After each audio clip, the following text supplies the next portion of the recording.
Hello bachcho, let's read this question. The question says, one of the most interesting and useful aspects of stereochemistry is the study of what happens to optically active molecules when they react. The product isolated from the reaction of the chiral material can tell us a great deal about the reaction mechanism we observe. SN2 mechanism, inversion of configuration; in SN1, racemization; and in SNI, retention of configuration takes place. The given reaction is an example of which type of mechanism। मुझे इस question में बोला है कि stereochemistry का जो most हमारे पास interesting aspect होता है कि हमें ये देखने को मिलता है कि ऑप्टिकली एक्टिव मॉलिक्यूल्स कैसे रिएक्ट करते हैं। और जब वो रिएक्ट करते हैं जो हमारा प्रोडक्ट बनता है, जब हम उसको क्या करते हैं, आइसोलेट करते हैं, तो अगर हमारे पास कायरल मटेरियल है तो बेसिकली रिएक्शन मैकेनिज्म को स्टडी करने में मदद करता है। देखा जाता है कि अगर SN2 मैकेनिज्म है तो इन्वर्जन ऑफ कॉन्फ़िगरेशन होता है, SN1 मैकेनिज्म है तो रेसमाइजेशन होता है, और SNI होता है तो रिटेंशन ऑफ कॉन्फ़िगरेशन होता है। तो हमें एक रिएक्शन दी गई है और हमें बताना है कि इसके अंदर कौन से टाइप का मैकेनिज्म होगा। ये जो रिएक्शन है बच्चों, इसके अंदर यहाँ पर ये कौन से टाइप का मैकेनिज्म है, इसमें ईथर के साथ ये रिएक्शन करा रहे हैं तो ये हमारे पास ये प्रोडक्ट्स बन रहे हैं। तो हमें इसका मैकेनिज्म बताना है। ऑप्शन ए में बोला है SN2, ऑप्शन बी में बोला है SN1, ऑप्शन सी में बोला है SNI, एंड ऑप्शन डी में बोला है नन, कि यहाँ इनमें से कोई भी मैकेनिज्म नहीं हो रहा है। तो बच्चों फर्स्ट ऑफ ऑल बात करते हैं इस क्वेश्चन के की कॉन्सेप्ट के बारे में। इसके बारे में बच्चों, इस क्वेश्चन के की कॉन्सेप्ट के बारे में, और इस क्वेश्चन का की कॉन्सेप्ट क्या होगा बच्चों?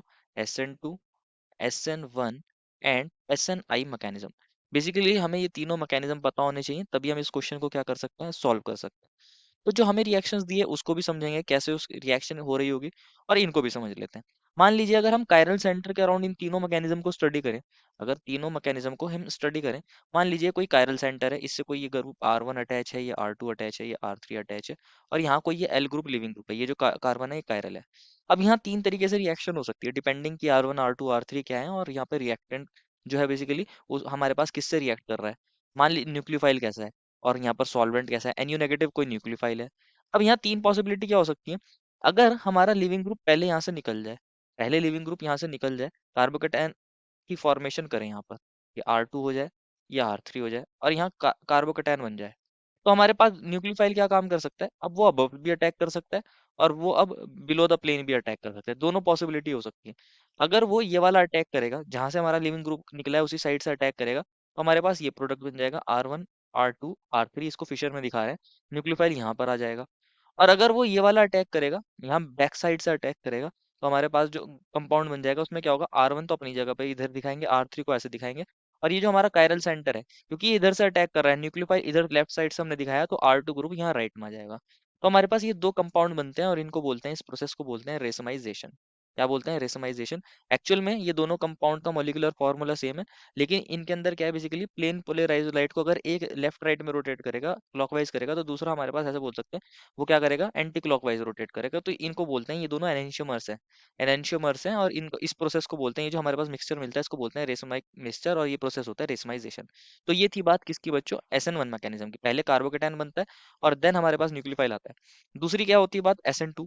SN2 मैकेनिज्म में अगर अगेन हम एक सेंटर क्या ले लेते हैं, एक R2 ग्रुप ले लेते हैं, एक R3 ले लेते हैं, हाइड्रोजन भी हो सकता है, कोई भी ग्रुप हो सकता है, अभी हम स्टडी कर रहे हैं कैसे होगा।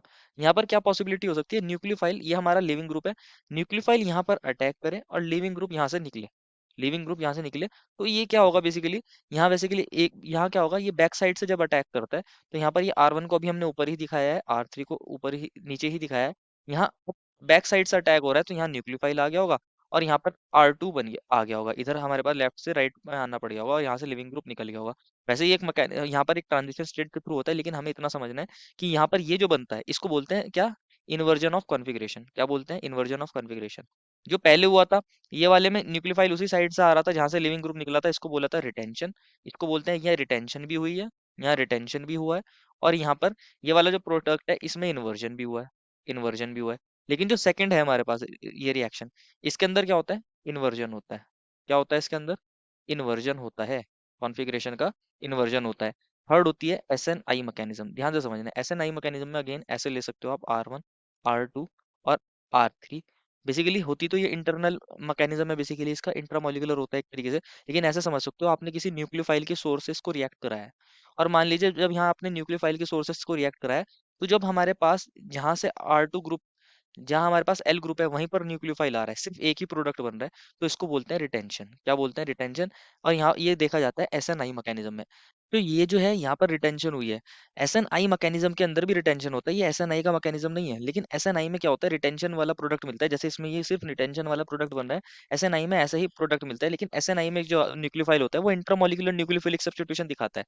मतलब वो हमारे मॉलिक्यूल के अंदर ही प्रेजेंट होगा, तब वो सब्स्टिट्यूशन दिखाएगा। ये वाला एसएनआई का मैकेनिज्म नहीं था। अभी हम देखेंगे कैसे होगा एसएनआई मैकेनिज्म। तो जो हमें रिएक्शन दिया है उसको भी समझ लेते हैं। हमें जो रिएक्शन दिया है उसमें कुछ इस तरीके से मिला है। यहाँ पर ड्यूटीरियम है और यहाँ पर OH है। यहाँ पर दो ग्रुप्स और है, एक C3H7 है और एक C6H5 है। ये C3H7 है और एक C6H5 है। इसकी रिएक्शन कराई गई है किसके साथ बच्चों? SOCl2 के साथ। ये हमारे पास एक क्लोरीन है, ये क्लोरीन है, ईथर सॉल्वेंट ले लिया है। ध्यान से समझना है बच्चों इसको। क्या ले लिया? ईथर सॉल्वेंट ले लिया, यही लिया SOCl2 और ईथर सॉल्वेंट। इसकी बात कर लेते हैं। तो होता क्या है बच्चों, जब ये रिएक्शन आप करोगे तो यहाँ क्या होगा, अब ऑक्सीजन एज अ न्यूक्लियोफाइल यहाँ अटैक करेगा। ये पहले इलेक्ट्रॉन ऑक्सीजन पे जाएंगे, देन ये वापस आएंगे और यहाँ से Cl नेगेटिव निकल जाएगा। इसको समझना है। तो अभी तक हमारे पास इस कार्बन के अराउंड स्टीरियोकेमिस्ट्री में कोई चेंज नहीं आएगा। अभी ध्यान से समझना है, ये C6H5 है, यहाँ पर कौन है, ये ड्यूटीरियम है, ये O है, ये H है, ऑक्सीजन पर आ गया होगा पॉजिटिव। यहाँ पर ये S डबल बॉन्ड हो, अब इससे सिर्फ एक ही Cl अटैच है, एक Cl नेगेटिव निकल चुका है। एक Cl नेगेटिव निकल चुका है, वो Cl नेगेटिव इस हाइड्रोजन को एब्स्ट्रैक्ट करेगा और ये दोनों इलेक्ट्रॉन इस ऑक्सीजन को दे देगा। इस ऑक्सीजन को दे देगा तो हमारे पास क्या बन जाएगा, ये C3H7 और यहाँ ये ड्यूटीरियम है, यहाँ ये C6H5 है और यहाँ पर ये ऑक्सीजन है, ये S है, ये डबल बॉन्ड O है, ये Cl है। HCl निकल गया यहाँ से, माइनस HCl लिख सकते हो, साइड प्रोडक्ट है।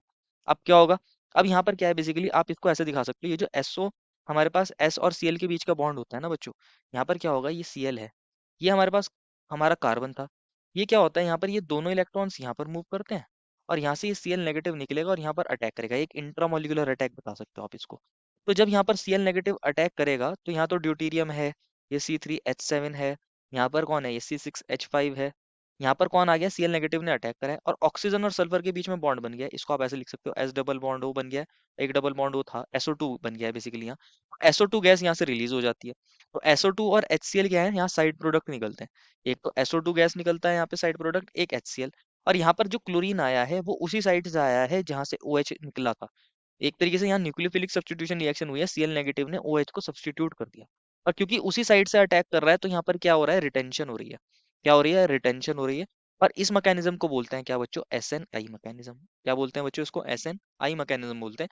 तो यहाँ जो मैकेनिज्म हुआ है बेसिकली SNI मैकेनिज्म हुआ है, इंट्रामोलिकुलर न्यूक्लियोफिलिक सब्स्टिट्यूशन हुई है, जो ऑप्शन सी में मिला है। SO2 HCl साइड प्रोडक्ट्स निकलते हैं। SN1 नहीं हुआ है यहाँ पर क्योंकि यहाँ हमें रेसमिक मिक्सचर नहीं मिला। SN2 नहीं हुआ क्योंकि इन्वर्जन नहीं मिला। ऑप्शन डी में बोला है नन, ये भी गलत। Their final answer is option number C. I hope you understood it well and best of luck.